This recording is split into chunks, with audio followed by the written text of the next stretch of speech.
ओम नमः शिवाय दोस्तों, सनातन सागाज में आपका हार्दिक अभिनंदन। एक बार फिर आज एक और नई कथा लेके आया हूं, मैं आपके समक्ष प्रस्तुत हुआ हूं।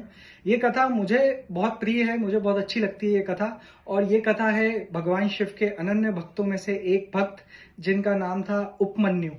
और बहुत कम लोगों ने मेरे ख्याल से उपमन्यु के बारे में सुना होगा, उपमन्यु की कथा के बारे में सुना होगा, पर ये बहुत ही अच्छी और बहुत ही रोचक कथा है। और मुझे ये कथा बहुत अच्छी लगती है, बहुत ही सिंपल स्टोरी है, बहुत ही सिंपल कथा है और बहुत बढ़िया है। तो ये भगवान शिव के एक ब्राह्मण परिवार की कथा है।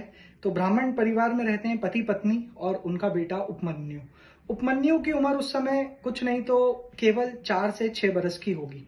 और वो परिवार जो था, ब्राह्मण परिवार, गरीब परिवार था। उनके पास ना तो गाय थी, ना ही बहुत बड़ा मकान था, ना ही ढेर सारे रुपए पैसे, जमीन जायदाद, कुछ नहीं।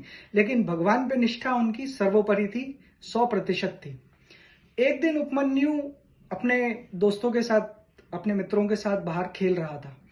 जब बाकी दोस्त खेल रहे थे, थोड़ा बहुत खेल के फिर बाकी दोस्तों ने बोला कि हम घर से आते हैं थोड़े समय में। तो उपमन्यु ने बोला, घर क्यों जा रहे हो तुम लोग? तो उपमन्यु को उन्होंने बोला कि हम दूध पीने जा रहे हैं। तो उपमन्यु ने बोला, अच्छा ठीक है। फिर वो दूध पी के आए तो उनके मुंह पे भी थोड़ा थोड़ा लगा हुआ था दूध।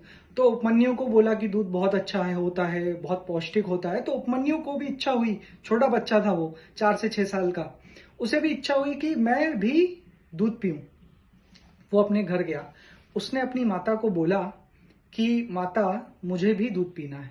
तो उसकी माँ, क्योंकि गाय थी नहीं, गरीब थे, तो दूध हो सकता है उस समय अफोर्ड नहीं कर पाए हों। तो उनकी माता ने उनसे बोला कि उपमन्यु, हमारे पास दूध नहीं है क्योंकि हम गरीब हैं, पर भगवान शिव जो हैं वो सर्वशक्तिमान हैं, शक्तिशाली हैं।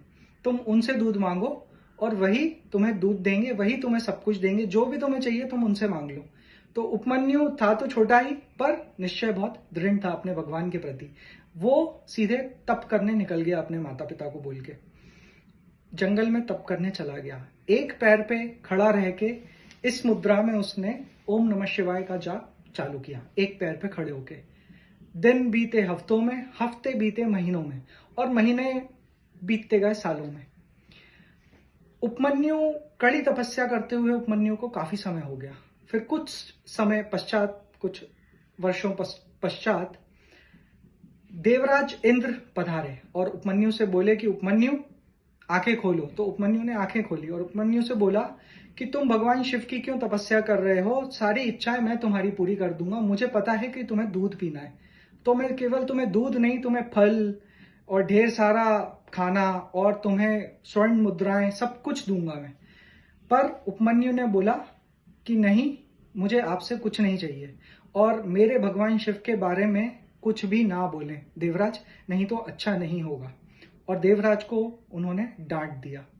तब जब देवराज का जो रूप लेके भगवान शिव आए थे, वो बहुत प्रसन्न हुए और मुस्कुराने लगे, और उन्होंने अपना असली रूप माँ जगदम्बा के साथ उपमन्यु को दिखाया, और माँ जगदम्बा भी साथ में आई। वो दोनों उपमन्यु से बहुत खुश थे। उन दोनों ने उपमन्यु को बहुत आशीर्वाद दिए। उपमन्यु ने दोनों के चरण स्पर्श किए, उनके चरणों में प्रणाम किया और बोला कि प्रभु, मेरी इच्छाएं की पूर्ति कीजिए। तब प्रभु ने बोला कि तुम्हारे घर में अब से कभी भी खाने पीने की कमी नहीं होगी। ऐसा कोई सा ज्ञान नहीं होगा ब्रह्मांड का जिसे तुम पाना चाहो और तुम्हें ना मिल पाए। और भी ढेर सारे आशीर्वाद दिए उपमन्यु को माता पिता ने, भगवान शिव और माँ जगदम्बा ने। माँ जगदम्बा ने कामधेनु गाय से दूध लेके उपमन्यु को पिलाया और उपमन्यु को घर भिजाया। जब उपमन्यु आगे और बढ़े अपनी जीवन में, वो बहुत बड़े संत हुए।